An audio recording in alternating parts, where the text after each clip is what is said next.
Here are your starts and sits for Week 10. We'll start off with the quarterback position and Justin Herbert. I mean, he's been red hot. He had nearly 28 fantasy points last week. He scored 18-plus points in 4 straight games, including 3 with more than 25, and he's got Pittsburgh this week.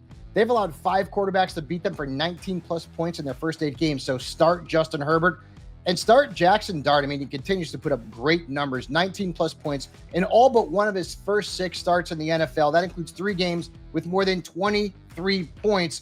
And I like the rookie this week. He's got a nice matchup against the Bears. They just allowed 470 yards and nearly 31 points to 40-year-old Joe Flacco. So Jaxson Dart is a very good play at the quarterback position.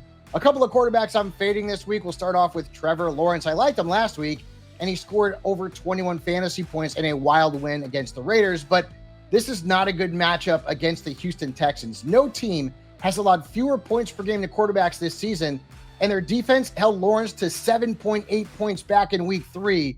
So sit Trevor Lawrence and sit Tua Tagovailoa. He's basically impossible to trust in fantasy leagues, and the matchup against the Bills makes him a big-time fade. Their defense hasn't allowed a quarterback to score more than 15 points against them since week 2, and it just held Patrick Mahomes to 10.5 points. So unless you're in a super flex league, I am sitting Tua Tagovailoa. Moving on to the running back position, and Rico Dowdle. He got his Suave back last week, scoring over 28 fantasy points. He's taken over that lead role in the backfield in Carolina ahead of Chuba Hubbard. This week, he's got the Saints. Their defense has allowed 14-plus fantasy points to 8 running backs this season, so Rico Dowdle is a must-start. I also like Jaylen Warren against the Chargers. Now, last week, 1.9 yards per carry. That's awful. But he scored 2 touchdowns, and he's been very reliable, double digits in 5 of his 7 games. And the Chargers, their defense has allowed 3 different running backs to beat them for at least 27 points since week 5. So I'm starting Jaylen Warren.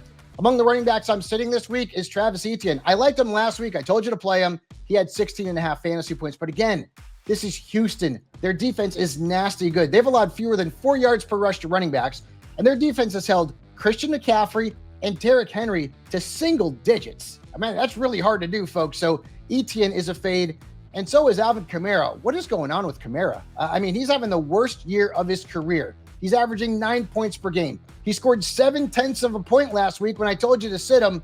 And regardless of the matchup, it's not bad on paper against Carolina. Kamara just simply isn't startable at this point in time, despite his big name.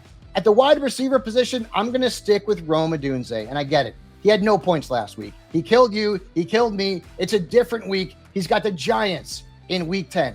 Their defense has allowed the 7th most points per game to wide receivers, and 12 receivers have had at least 14 points against them. So forget about last week. Start Odunze and start Tetairoa McMillan. Last week, the numbers were not great, 8.6 fantasy points, but I like him against New Orleans. Their defense has allowed the 4th most points per game to perimeter receivers, and 9 receivers have beaten them for 16-plus points, regardless of their alignment.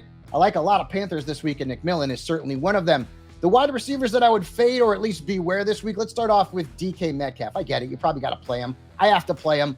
But he's failed to score more than 8 points in 2 of his last 3 games, and the Chargers have allowed 1 touchdown to a perimeter receiver, just 1 all year long, and their defense has been very tough, allowing the fewest points per game to wide receivers overall. So beware DK Metcalf and beware Chris Olave.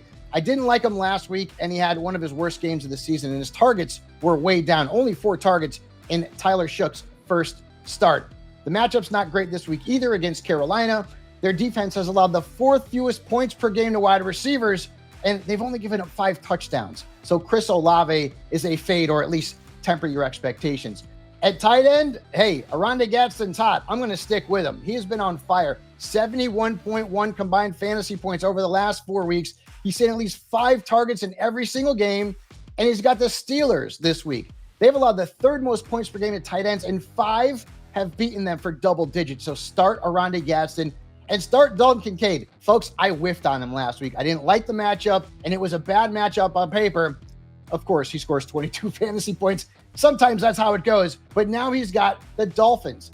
They've given up double digits to 7 tight ends this year. In all, they're giving up the 5th most points per game to tight ends. So get Kincaid back into your starting lineups.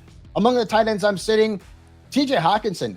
He scored a touchdown last week, which is great. He still didn't score double digits. He's been held to single digits now in 4 of his last 5 games, and he's averaging fewer than 4 targets per game in games started by J.J. McCarthy. So regardless of the matchup, Hockenson is very tough to trust. And then the same goes for Zach Ertz.